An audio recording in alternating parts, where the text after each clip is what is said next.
Hello, I hope you're having a good day. Today we are going to pause and reflect on something many of us feel, but do not always know how to explain. The difference between relationships that nourish you and relationships that emotionally drain you. Because not all relationships affect our lives in the same way. There are people who leave you feeling calm after speaking with them. People with whom you can truly be yourself without constantly being emotionally alert. People whose presence does not drain your energy, force you to perform, or make you feel inadequate. And then there are other kinds of relationships.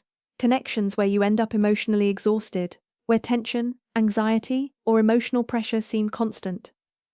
Where you spend more time trying to sustain the relationship than genuinely enjoying it. And here something important appears. Not every intense relationship is healthy, and not every calm relationship means indifference. Sometimes we confuse emotional chaos with depth. We believe that constant suffering, emotional instability, or living in a permanent emotional roller coaster means the connection is strong. But many times, what we are feeling is not deep connection, it is emotional exhaustion, and that completely changes the way we see relationships. Because a healthy relationship should not become a constant source of anxiety.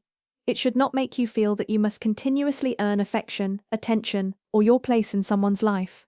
Of course, every relationship has difficult moments.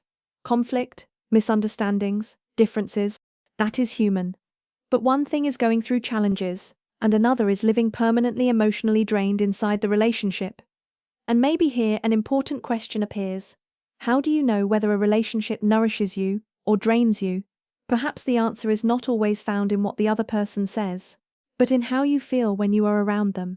Whether you can relax, whether you can express yourself, whether you can exist without constant fear of disappointing them or losing the relationship. Because nourishing relationships usually leave space to breathe, to grow, to be imperfect. They do not require constant control in order to survive. And this does not mean healthy relationships are perfect or easy all the time. It means that even during difficult moments, they do not continuously destroy your inner peace. Maybe one of the most mature ways of relating is learning to observe how certain relationships affect your mind, your body, and your life.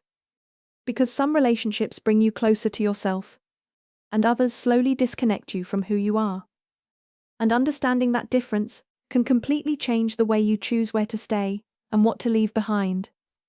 Thank you for joining me once again in this space of reflection and awareness. If this content brings you value, you can support the project by liking the video and subscribing to the channel so we can continue growing together through YIN.